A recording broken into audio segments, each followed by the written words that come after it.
Buenas, bienvenidos a un nuevo episodio de Lector Trasnochado. Hoy les traigo un personaje muy conocido de la literatura rusa, que ha trascendido por completo su tiempo histórico, su momento de producción, y se trata de Anton Chejov, nacido en 1860, falleció en 1904, muy joven, de una enfermedad.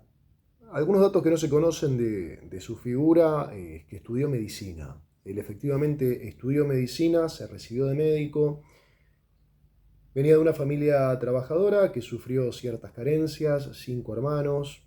Él tuvo que empezar a trabajar para colaborar dentro del hogar y una de las tareas que mejor le salían, y eso después se develaría como cierto y como legítimo, era la escritura en diarios y en revistas. Tal vez en ese ejercicio propio de la escritura en diarios, en revistas, en periódicos, esa exigencia de producir cotidianamente fue forjando el estilo chejoviano, un estilo totalmente depurado, y si nos dejamos llevar por la premisa de que la literatura es una operación de resta y de empezar a trabajar con la palabra, mancillarla, encontrar el punto adecuado, no excederse, bueno, Chejov es un ejemplo de eso. Sus personajes, sobre todo, no son grandes revolucionarios, no son personas de acción, sino que más bien, a través de sus diálogos, lo que expresan es generalmente, en la gran mayoría de los relatos, un universo o un futuro, tal vez utópico, donde no hay injusticias, no hay pobrezas y tampoco hay maldad. Anton Chejov estuvo casado con Olga, una actriz muy conocida de la época, y lo que él pudo aprender o absorber de esa experiencia fue, desde su visión como espectador, estar viendo a su mujer actuar, la soledad que se siente detrás o posterior a los aplausos y las luces y los agasajos y elogios que implica el teatro, la función, las reuniones. En ese sentido, Anton Chejov es un escritor totalmente introspectivo, totalmente sobrio, totalmente realista, claro, conciso y muy sensible. No quiero abundar más, simplemente un dato de color también con respecto a Anton Chejov, y es que se dedicó, cuando le empezaba a ir bien con la escritura y tenía cierto dinero para poder hacerlo, a la creación de muchísimas escuelas rurales. Y fue admirado por escritores de la talla de Tolstoy, Bunin, Gorky. De hecho, Máximo Gorky tiene una frase muy famosa que es: hoy no tiraremos fuegos artificiales porque ha muerto Anton Chejov. Es decir, escritores de semejante talla lo han admirado. Es un maestro del relato breve, del relato corto, donde nada sobra ni nada falta. Hoy les voy a leer La Dama del Perrito, un relato que habla sobre el amor, el deseo, la libertad y muchas veces el matrimonio como una cárcel. Con ustedes, La Dama del Perrito, de Anton Chejov. Decían que en la costanera apareció una figura nueva, una dama con un perrito. Dmitri Dmitrich Gurov, que ya llevaba 2 semanas en Yalta y se había acostumbrado al lugar, empezó también él a sentir interés por las caras nuevas. Sentado en el pabellón Bernet, vio pasar por la costanera a una dama joven, rubia, de mediana estatura y tocada con una boina. Tras ella corría un blanco perro de Pomerania. Después la encontraba varias veces por día en el parque de la ciudad y en el jardín público. Paseaba siempre sola, con la misma boina, acompañada por el perrito blanco. Nadie sabía quién era y la llamaban simplemente la dama del perrito. Si está aquí sin marido y sin conocidos, cavilaba Gurov, no estaría de más trabar amistad con ella. No había cumplido aún los 40, pero ya tenía una hija de 12 años y 2 hijos colegiales. Lo habían casado temprano, cuando cursaba el segundo año de estudios en la universidad, y ahora su mujer parecía mucho mayor que él. Era una mujer alta, de cejas oscuras, erguida, de modales graves y reposados. Ella misma solía decir que era una mujer pensante. Leía mucho, escribía cartas con ortografía modernizada, y el marido lo llamaba Dimitri en lugar de Dmitri, mientras que éste, para sus adentros, la consideraba estrecha, mediocre y poco elegante. Le tenía miedo y sentía pocas ganas de estar en casa. Hacía mucho tiempo ya que la engañaba, lo hacía con frecuencia y por esta causa probablemente siempre hablaba mal de las mujeres. Cuando se hablaba de ellas en su presencia, solía acotar: raza inferior, son una raza inferior. Le parecía que su amarga experiencia le otorgaba suficientes derechos para llamarlas de cualquier manera, no obstante lo cual no podía pasar ni 2 días sin la raza inferior. La compañía de hombres le resultaba aburrida, no se sentía a gusto con ellos y se volvía parco y frío, mientras que con las mujeres era desenvuelto, sabía de qué hablar, cómo conducirse, hasta le resultaba fácil permanecer callado con ellas. En su físico, en su carácter, en toda su naturaleza había algo atrayente, inasible, algo que predisponía bien a las mujeres hacia él. Sabiéndolo, también él se sentía arrastrado hacia ellas por una fuerza desconocida. Una larga y efectivamente amarga experiencia le había enseñado hace tiempo que todo acercamiento, que al principio diversifica la vida en forma agradable y constituye una aventura fácil y amable para las personas decentes, especialmente los moscovitas, indecisos y sedentarios, inevitablemente se transforma en un problema extraordinariamente complicado y al final la situación se torna penosa. Pero en cada nuevo encuentro con una mujer interesante esta experiencia se escurría de la memoria, quedaba el deseo de vivir y todo parecía gracioso y simple. Una vez, al anochecer, mientras Gurov estaba comiendo en el jardín, la dama de la boina se acercó sin prisa para ocupar la mesa vecina. La expresión de su rostro, su manera de caminar, su vestido, su peinado, le decían que ella pertenecía a la sociedad, que estaba casada, que por primera vez se encontraba en Yalta, que estaba sola y que se aburría. En los relatos sobre la deficiente moralidad local había mucha fantasía y él los despreciaba, sabiendo que aquellas historias en su mayoría son inventadas por personas que gustosamente pecarían si pudieran hacerlo.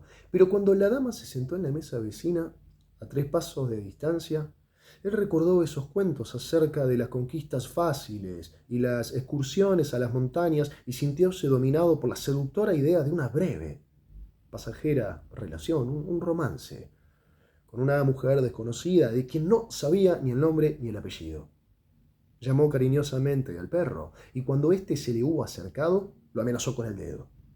El pomerania gruñó. Gurov volvió a amenazarlo. La dama le dirigió una mirada, pero enseguida bajó los ojos. «No muerde», dijo ruborizándose. «¿Puedo darle un hueso?»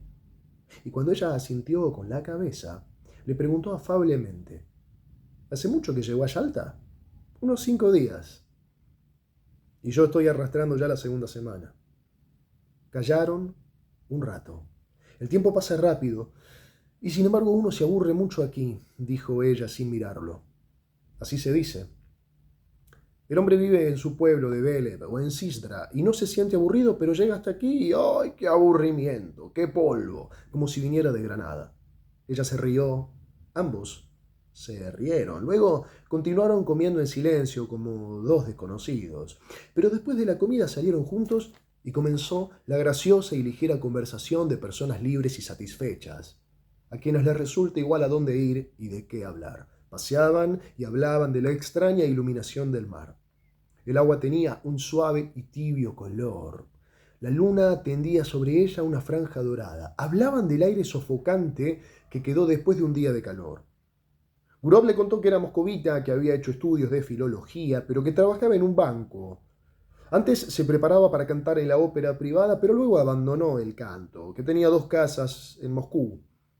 Ella supo que se había educado en Petersburgo, pero que se casó en S, donde vivía desde hace 2 años, que en Yalta se quedaría un mes y que posiblemente la vendría a buscar su marido, quien también tenía ganas de descansar. Ella tuvo dificultades para explicar en qué repartición estaba ocupando su marido, en el gobierno provincial o en la dirección provincial del Zemstvo, y eso le causó gracia a ella misma.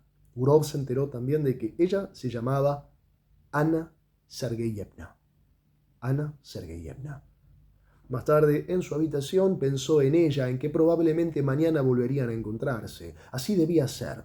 Al acostarse, recordó que hacía muy poco tiempo que ella era colegiala y estudiaba, como ahora estudiaba la hija de él. Recordó la timidez y cierta aprensión que aún se notaba en su risa y en su conversación con personas desconocidas. Debía ser la primera vez que se encontraba sola en semejantes circunstancias, cuando alguien andaba tras ella y la miraba y le hablaba con un propósito oculto que ella no podía menos de adivinar. Recordó su cuello fino y delicado, sus hermosos ojos grises. Hay algo lastimera en ella, pensó al dormirse. Transcurrió una semana. Era un día festivo. En las habitaciones hacía un calor sofocante, mientras que por las calles el viento levantaba remolinos de polvo y hacía volar los sombreros. Durante todo el día uno tenía sed y Gurov a menudo entraba en el pabellón y ofrecía a Ana Sergeyevna ora refrescos, ora helados. No se podía ir a ningún lado. Día de mucho calor. Al anochecer, cuando el viento se había calmado un poco, fueron al muelle para ver llegar el vapor. En el atracadero había mucha gente paseando. Un grupo de personas con ramos de flores se aprestaba para recibir a alguien. Y notábanse nítidamente las dos particularidades del elegante público yaltense. Las damas de edad vestían como jóvenes y había muchos generales. El mar estaba agitado y el vapor llegó tarde, cuando ya se había puesto el sol, y antes de atracar debió maniobrar durante largo rato. A través de los impertinentes, Ana Sergeyevna miraba el vapor y miraba también a los pasajeros, como si buscase con la mirada conocidos, y cuando se dirigía a Gurov, sus ojos brillaban. Hablaba mucho, sus preguntas eran bruscas, y ella misma las olvidaba enseguida. Luego perdió los impertinentes entre la multitud. El elegante público se dispersaba, las caras no se veían ya. El viento se calmó por completo, pero Gurov y Ana Sergeyevna permanecían inmóviles, como esperando que alguien más descendiera del barco. Ana Sergeyevna estaba callada ahora y olía las flores, sin mirar a Gurov. «El tiempo ha mejorado», dijo éste. «¿A dónde iremos ahora? ¿Y si hiciéramos un viaje de paseo?» Ella no contestó. Entonces él la miró fijamente y de pronto la abrazó y la besó en los labios. Lo envolvió la húmeda fragancia de las flores y enseguida miró por todos lados con temor. ¿Los habría visto alguien? «Vamos a su hotel», dijo en voz baja, y los dos fueron caminando con rapidez. Había una atmósfera sofocante en la habitación del hotel y olía al perfume que ella había comprado en la tienda japonesa. Mirándola ahora, Gurov pensaba, ¿cuántos encuentros distintos tiene uno en la vida? Del pasado conservaba el recuerdo tanto de las mujeres despreocupadas, benévolas y contentas, que le estaban agradecidas por la dicha, aunque fuese muy breve, como de otras que, igual que su esposa, amaban sin franqueza, con demasiadas conversaciones, amaneramiento, histeria, y con una expresión que parecía reflejar algo más importante que el amor y la pasión, y de otras dos o tres muy bellas y frías, en cuyos rostros aparecía de pronto una expresión feroz, un terco deseo de tomar, arrancar a la vida más de lo que ella puede dar. Eran mujeres de cierta edad ya, caprichosas, autoritarias y un poco inteligentes, y cuando Gurov perdía interés en ellas, su belleza despertaba en él un sentimiento de odio y los encajes de su ropa le parecían escamas. Aquí, en cambio, había timidez, cierta torpeza de la inexperta juventud, la turbación. Había también la sensación de desconcierto, como si alguien de repente golpeara en la puerta. Ana Sergeyevna, esa dama del perrito, interpretó lo sucedido de una manera singular, muy seria, como su caída, según parecía, y esto resultaba extraño e impropio. Por ambos lados de su rostro ensombrecido caían tristemente sus largos cabellos. Su figura, pensativa y afligida, hacía recordar a la pecadora de algún grabado antiguo. «Eso no está bien», dijo ella. «Usted mismo no me respeta ahora». Sobre la mesa había una sandía. Gurov cortó una tajada y se puso a comer sin prisa. Una media hora por lo menos transcurrió en silencio. Ana Sergeyevna estaba conmovedora, irradiando la pureza de una mujer decente, ingenua e inexperta. La solitaria vela que ardía sobre la mesa iluminaba apenas su rostro, pero se veía que ella estaba apesadumbrada. «¿Y por qué debo dejar de respetarte?», preguntó Gurov. No sabes lo que dices. Que Dios me perdone, dijo ella, y sus ojos se llenaron de lágrimas. Es terrible. Hablas como si quisiera justificarte. ¿Cómo puedo justificarme? Soy una mujer mala, soy una mujer vil. Me desprecio a mí misma y ni pienso justificarme. No es a mi marido a quien engañé, sino a mí misma, y no solamente ahora, sino hace tiempo que me engaño. Mi marido puede que sea un hombre bueno y honrado, pero es un lacayo. No sé qué es lo que hace él allí ni en qué consisten sus funciones, solo sé que es un lacayo. Cuando me casé tenía 20 años, me atormentaba la curiosidad, sentía deseos de vivir mejor. Existe una vida distinta, me decía, y tenía ganas de vivirla. Vivir, me quemaba la curiosidad. Usted no lo comprenderá, pero le juro por Dios que ya no podía dominarme. Le dije a mi marido que estaba enferma y me vine aquí. Y aquí anduve todo el tiempo como mareada, como aturdida. Y ahora llegué a ser una mujer mala y una mujer vil. Soy una mujer vulgar, a quien cualquiera puede despreciar. Gurov ya estaba aburrido de escucharla. Lo irritaba su tono ingenuo, su arrepentimiento tan inesperado e impropio. Si no fuera por las lágrimas en sus ojos, se podía pensar que estaba bromeando o ensayando un papel. No comprendo, dijo en voz baja. ¿Qué es lo que quieres entonces? Ella ocultó su cara en el pecho de Gurov, estrechándose contra él con ternura. Créame, se lo ruego, decía. Amo la vida honesta y pura. El pecado me repugna, yo mismo no sé lo que hago. La gente sencilla dice que en estos casos que es el demonio quien tiene la culpa. También yo puedo decir ahora que el demonio me ha tentado. Vamos, vamos, vamos, vamos, murmuró él. Miraba sus ojos inmóviles y asustados, la besaba, le hablaba con cariño en voz baja, y poco a poco ella se tranquilizó y recuperó su alegría. Ambos se echaron a reír. Más tarde, cuando salieron, en la costanera no había ni un alma. La ciudad con sus cipreses tenía aspecto muerto, pero el mar golpeaba aún ruidosamente contra la orilla. Una barca se balanceaba sobre las olas y un farolito sonoliento parpadeaba en ella. Encontraron un coche y se fueron a Orianda. Abajo, en el vestíbulo, conocí tu apellido. En la pizarra estaba escrito von Diritz, dijo Gurov. ¿Tu marido es alemán? No. Parece que su abuelo era alemán, pero él es ortodoxo.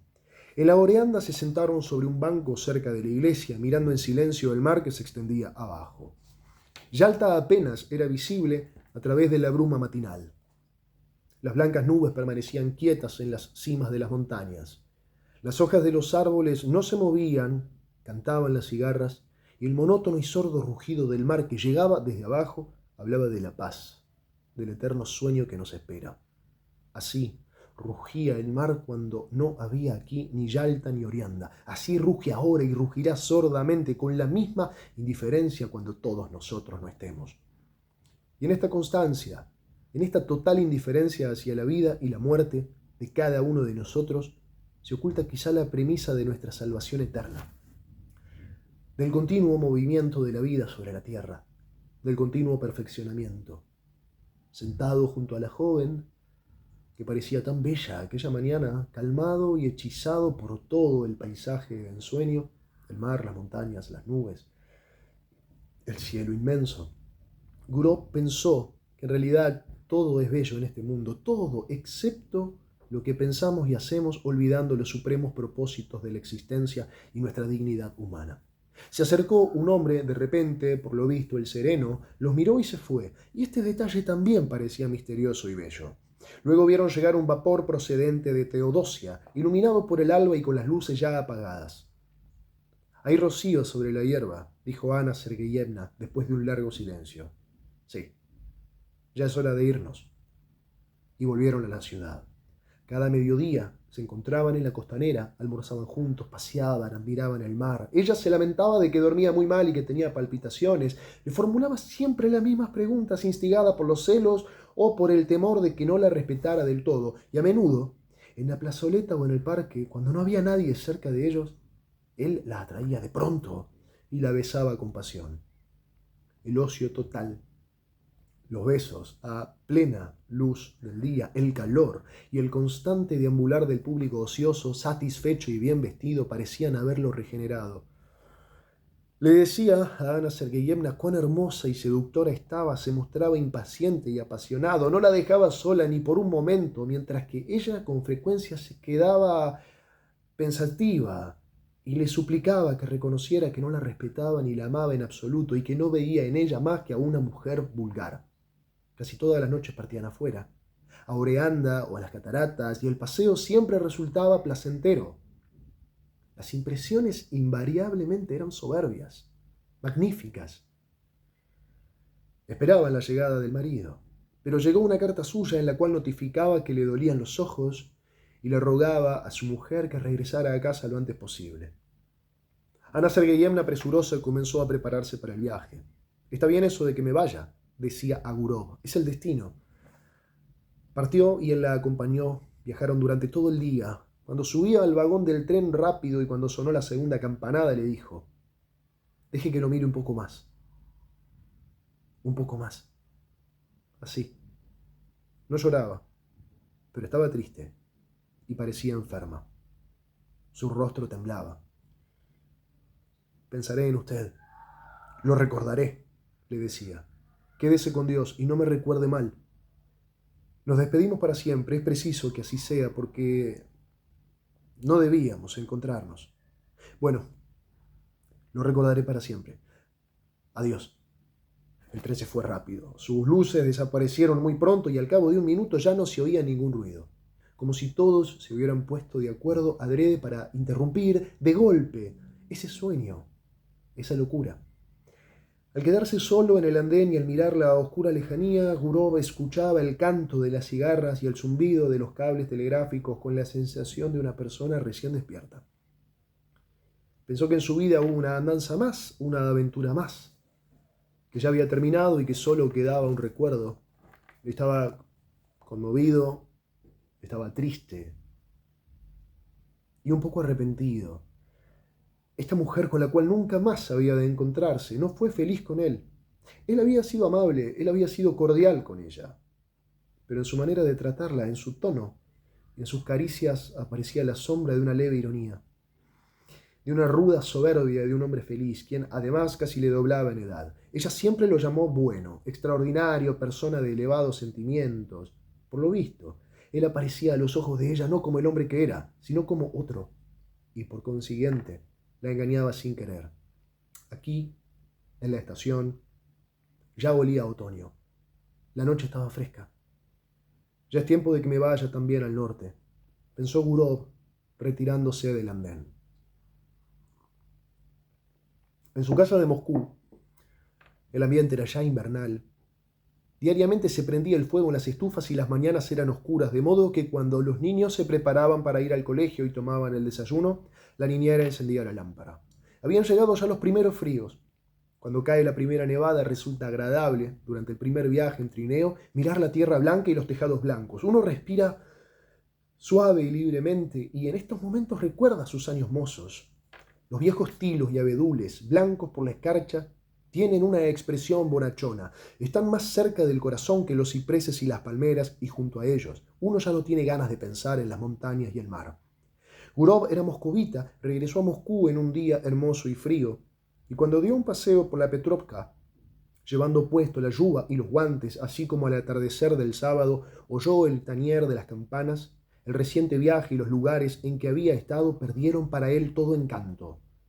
Poco a poco iba sumergiéndose en la vida moscovita. Ya leía con avidez 3 diarios por día, ya decía que sus principios le impedían leer los diarios de Moscú, ya lo atraían los restaurantes, los clubes, las invitaciones y los aniversarios. Ya se sentía halagado de recibir en su casa a abogados y artistas conocidos y de jugar a los naipes con un profesor universitario. Le parecía que al cabo de un mes, una niebla cubriría el recuerdo de Ana Sergeyevna y que ésta solo de vez en cuando se le aparecería en sueños con su conmovedora sonrisa, como antes hacían las otras. Pero había pasado más de un mes. Llegó el pleno invierno y el recuerdo seguía tan nítido como si él se hubiera separado de Ana Sergeyevna en la víspera. Este recuerdo se tornaba cada vez más fuerte, más intenso, al oír en el silencio nocturno de su escritorio las voces de sus hijos que preparaban los deberes, al escuchar una romanza en el restaurante o el aullido de la borrasca en la chimenea, de golpe renacía en su memoria todo lo que había vivido en Yalta. La escena sobre el muelle, el brumoso amanecer en las montañas, el vapor procedente de Teodosia y los besos. Durante largo rato caminaba por la habitación, recordaba, sonreía. Luego los recuerdos se transformaron en sueños y el pasado en su imaginación se confundía con el futuro. Ana Sergeyevna ya no se le aparecía en sueños, sino que lo seguía por todas partes como una sombra, vigilándolo. Con los ojos cerrados, se le imaginaba vivamente y ella le parecía más bella, más joven, más dulce de lo que era. También asimismo se veía mejor de lo que él era en aquel entonces en Yalta. Por las noches ella lo miraba desde la biblioteca, desde la chimenea, desde el rincón. Se oía su respiración, el suave murmullo de su vestido. En la calle seguía con la mirada a las mujeres, buscando alguna parecida a ella. Sentía un fuerte deseo de compartir con alguien sus recuerdos. Pero en casa no podía hablar de su amor y fuera de casa no había con quién. ¿Acaso puede uno contar esto a los vecinos o a sus colegas en el banco? Además, ¿de qué podría hablarles? ¿Acaso había amado? ¿Hubo algo de poético, de bello, de ejemplar o simplemente de interesante en su actitud hacia Ana Sergeyevna? No podía hacer otra cosa, por lo tanto, que hablar vagamente sobre el amor y las mujeres y nadie se daba cuenta de qué se trataba. Solamente su mujer movía las oscuras cejas y decía: «No te queda nada bien, Dimitri, el papel de fatuo». Una noche, al salir del círculo médico, con su partener, funcionario de una repartición pública, no pudo contenerse y le dijo: «Si supiera usted qué mujer más encantadora conocí en Yalta». El funcionario subió al trineo y emprendió la marcha, pero de pronto se volvió y llamó: «Dimitri». «¿Qué? Usted tenía razón. El esturión no estaba fresco».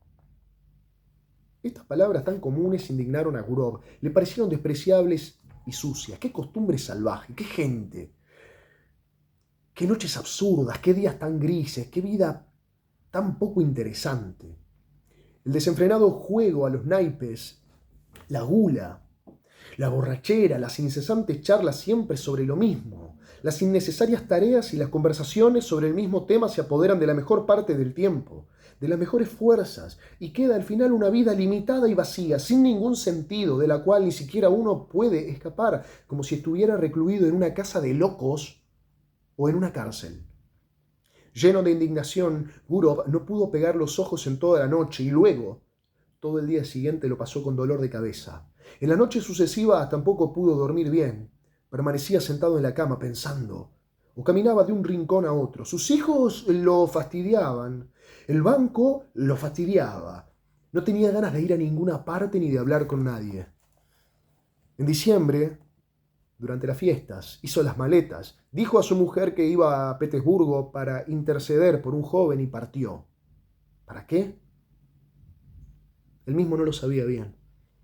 Tenía deseo de ver a Ana Sergeyevna, hablarle, concertar una entrevista si era posible.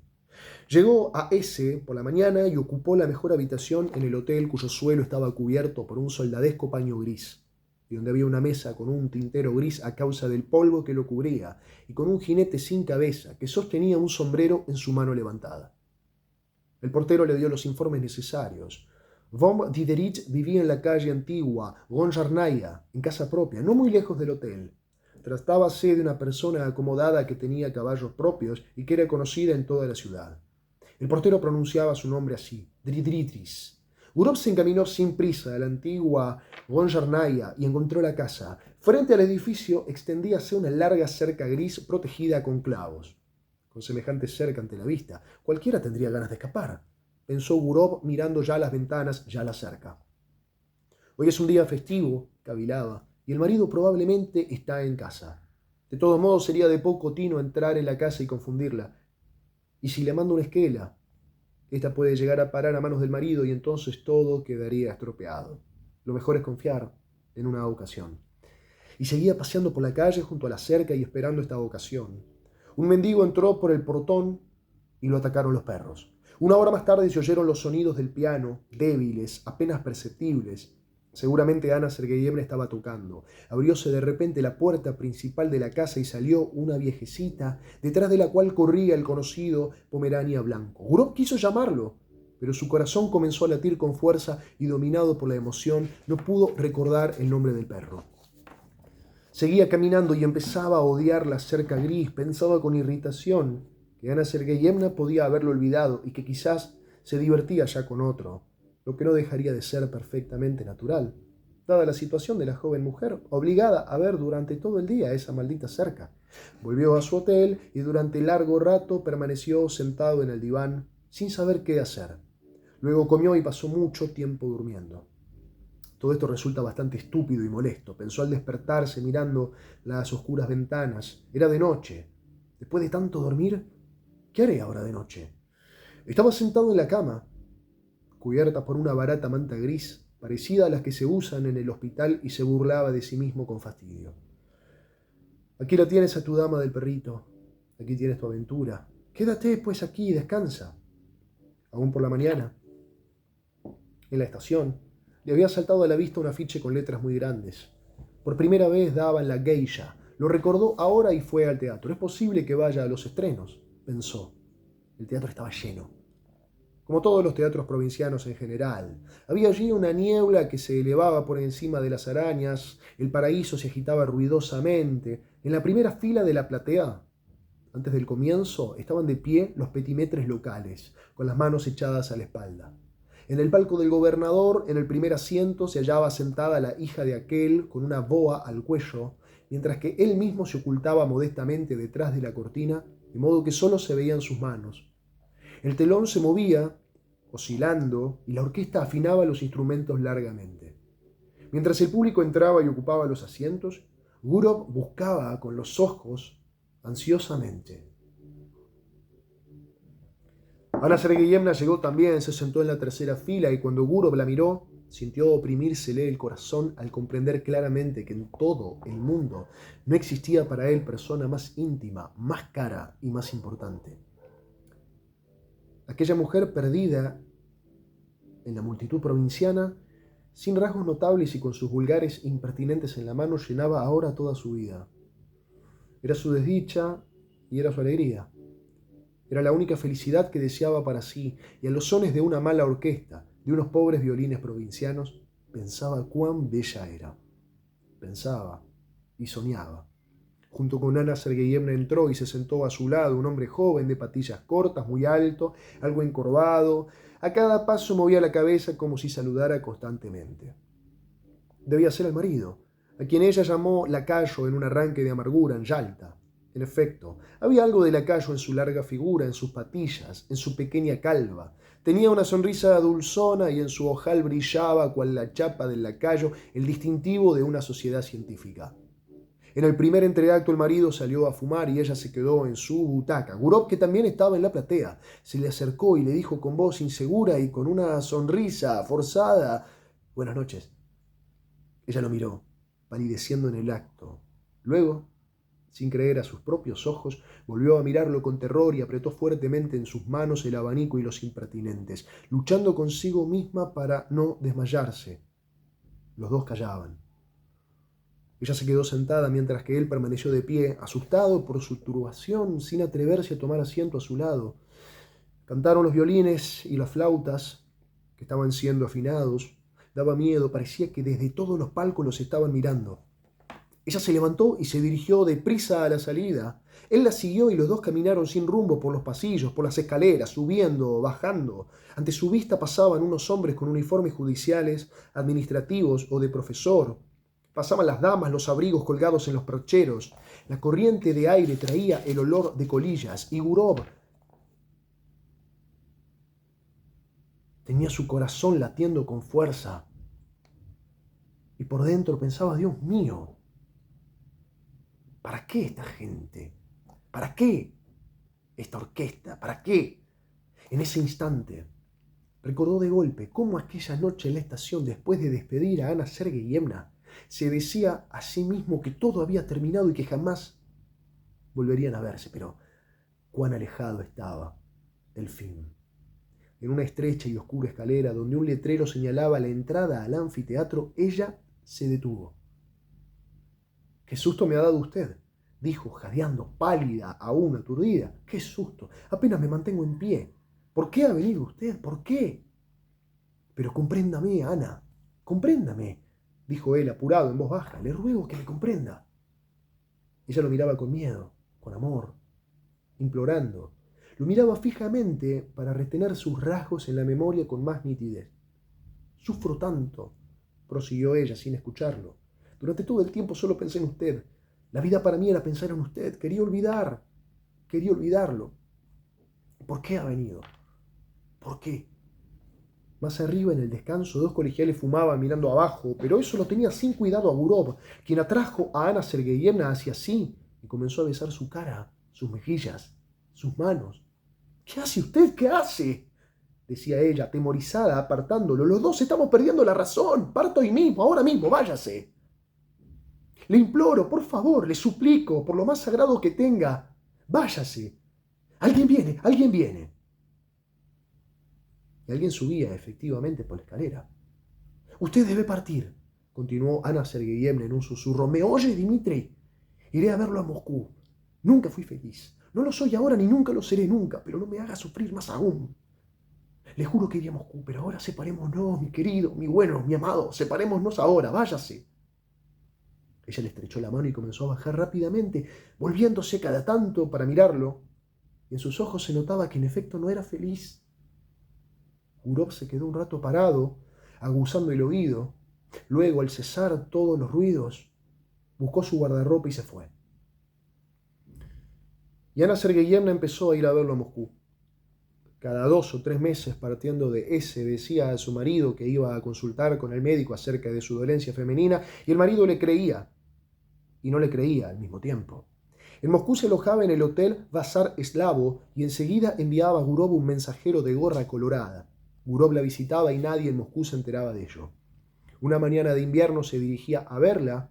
El mensajero no lo había encontrado en la víspera, acompañando a su hija al colegio, puesto que llevaban el mismo camino. Caían grandes y húmedos copos de nieve. Hay 3 grados sobre cero ahora y sin embargo está nevando, decía Gurov a su hija. Pero este aire templado lo tenemos solo aquí, en la superficie de la Tierra. En las capas superiores de la atmósfera la temperatura es muy distinta. Papá, ¿por qué no hay truenos ni en invierno? Le explicó también esto. Al hablar, pensaba en que iba a una cita y que ni una sola alma viviente lo sabía ni lo sabría nunca probablemente. Tenía 2 vidas. Una visible, que todos conocían, llena de una verdad convencional y de un engaño convencional, muy parecida a la de sus amigos y conocidos, y la otra que transcurría en secreto. Y por una extraña conjunción de circunstancias, que quizás era casual, todo lo que resultaba sustancial, interesante e indispensable para él, en lo cual era sincero y a cuyo respecto no se engañaba. Lo que constituía la médula de su vida ocurría en forma clandestina, mientras que todo lo que era su falsedad, su envoltura, dentro de la cual él se escondía para ocultar la verdad, como por ejemplo su trabajo en el banco, las discusiones en el club, su raza inferior, la asistencia junto con su mujer a los aniversarios, todo eso era la parte visible. Y sobre su propio ejemplo, Gurov juzgaba a los demás sin creer en lo que veía y suponía siempre que cada persona vivía su verdadera e interesante vida bajo el manto del misterio, cual bajo el manto de la noche. Cada existencia personal se sostiene sobre el misterio y en parte es por eso quizás que la persona culta se afana tanto para hacer respetar el secreto personal. Después de acompañar a su hija hasta el colegio, Gurov se dirigió al bazar eslavo, se quitó abajo la pelliza, subió y golpeó suavemente en la puerta. Ana Sergeyevna, que llevaba puesto el vestido gris, el preferido de él, fatigada por el viaje y la espera, estaba pálida. Lo miraba sin sonreír y apenas lo vio entrar, se arrojó en sus brazos. El beso fue lento, prolongado, como si no se hubiesen visto durante 2 años. ¿Y bien, cómo te va?, preguntó él. ¿Qué hay de nuevo? Espera un poco. No puedo. No podía hablar, puesto que estaba llorando. Se volvió hacia otro lado y llevó el pañuelo a los ojos. Bueno, que llore un poco. Me sentaré mientras tanto, pensó Gurov y se sentó en un sillón. Luego tocó el timbre y dijo que le trajeran té y más tarde, mientras él tomaba el té, ella permanecía de pie, mirando por la ventana. Lloraba de emoción, por la amarga conciencia de que sus destinos se presentaban tan tristes Se veían clandestinamente, ocultándose de la gente como si fueran dos ladrones. ¿Acaso no estaban destrozadas sus vidas? Bueno, no llores, dijo él. Tenía la evidencia de que este amor no terminaría pronto y no sabía cuándo llegaría a su fin. Ana Sergeyevna se encariñaba con él cada vez más, lo adoraba, y no sería posible decirle que todo ello algún día debería de acabar. Además, no lo hubiera creído. Se le acercó y la tomó por los hombros para acariciarla y animarla con alguna broma, y en este momento se vio en el espejo. En su cabeza ya aparecieron canas, y le resultó extraño el haber envejecido y desmejorado tanto en los últimos años. Los hombros sobre los cuales descansaban sus manos estaban tibios y se estremecían. Sintió compasión por aquella vida, cálida y bella aún, pero que probablemente se acercaba ya al momento de la marchitez. ¿Por qué lo amaba así? Él siempre parecía a las mujeres ser alguien que no era, y ellas no amaban en su persona a él mismo, sino al hombre creado por su imaginación y a quien le buscaban ávidamente en su vida. Luego, al darse cuenta de su error, seguían amándolo. Ninguna de ellas había sido feliz con él. Pasaba el tiempo, él trababa amistad con alguna mujer, se unía a ella, se separaba, pero no la amaba. Hubo cualquier cosa menos amor. Y solo ahora, cuando su cabeza se había tornado canosa, llegó a amar en forma verdadera, como es debido, por primera vez en su vida. Ana Sergeyevna y él se amaban como dos personas íntimamente ligadas, como marido y mujer, como tiernos amigos. Les parecía que estaban predestinados el uno para el otro y era incomprensible por qué los dos estaban casados. Eran como dos aves de paso, el macho y la hembra, atrapados y obligados a vivir en jaulas separadas. Habían perdonado el uno al otro aquella parte de su pasado de la cual se avergonzaban, se perdonaban todo en el presente y sentían que su amor los había cambiado a los dos. Antes, en los momentos de tristeza, Gurov trataba de tranquilizarse a sí mismo con cualquier razonamiento que se le ocurría, pero ahora no estaba para razonamientos. Sentía una profunda compasión y el deseo de ser sincero, tierno. No llores, mi bien, decía. Ya he llorado bastante. Ahora hablemos un poco para ver si encontramos algún camino. Y durante largo rato examinaron las posibilidades de eludir la necesidad de esconderse, engañar, vivir en ciudades distintas, sin verse por mucho tiempo. ¿Cómo liberarse de estas intolerables ataduras? ¿Cómo? ¿Cómo? Se preguntaba él, tomándose la cabeza con las manos. ¿Cómo? Y parecía que faltaba poco para encontrar la solución y comenzar entonces una nueva y maravillosa vida. Pero ambos comprendían claramente que el final estaba todavía muy lejos y que lo más complicado y difícil no había hecho más que empezar. La dama del perrito, de Anton Chejov. Este cuento, al igual que Rojo y Negro, de Stendhal, al igual que Madame Bovary, de Flaubert, y al igual que Ana Karenina, tal vez ese tridente y le sumamos este cuento, son 3 novelas más este cuento, creo que conforman el mosaico a través del cual en el siglo XVIII-XIX se empieza a cuestionar la institución matrimonial.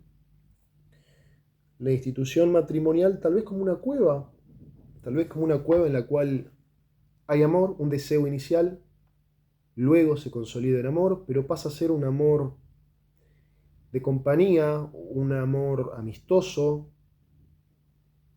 y la misma rutinización o la misma institucionalización del amor termina desgastando y erosionando el deseo. Este personaje es representativo de eso, y la dama del perrito también. Son dos personajes que tienen una vida insatisfecha dentro del matrimonio y salen a buscar el deseo por fuera y se reaviva ese fuego, esa chispa, depositado en otra persona que no es la compañera o el compañero en matrimonio. Insisto, Rojo y Negro de Stendhal, Ana Karenina de Tolstoy, Madame Bovary de Flaubert y La Dama del Perrito de Chejov empiezan a cuestionar realmente cuál es la función del matrimonio en las sociedades modernas, atravesado tal vez por el espíritu romántico de la época, ¿no? El amor pasional, adolescente, pero lo empiezan a cuestionar. Un poco largo, tal vez el cuento, no quiero abundar en comentarios, simplemente los invito a leer. Si no han leído nada de Chekhov, me parece que está bueno leerlo y conocerlo y ver el trabajo que hace con las palabras. Y por eso digo, este personaje no es un tipo que la tiene clara, sino que está lleno de dudas. Y el final del cuento lo refleja. ¿Cómo hacer? ¿Cómo hacer? ¿Y ahora qué hago? ¿Qué van a volver cada uno a sus vidas separadas y seguir viéndose clandestinamente? Al mismo tiempo hay un gran debate moral, ¿no? Qué difícil cuando en el amor empieza a involucrar el imperativo moral, el deber ser.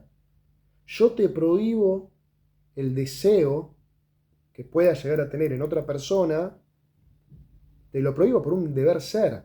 No es que te lo prohíbo porque necesito que el deseo esté acá. En este matrimonio el deseo no está y lo van a ir a buscar afuera, tanto la dama del perrito como el personaje principal.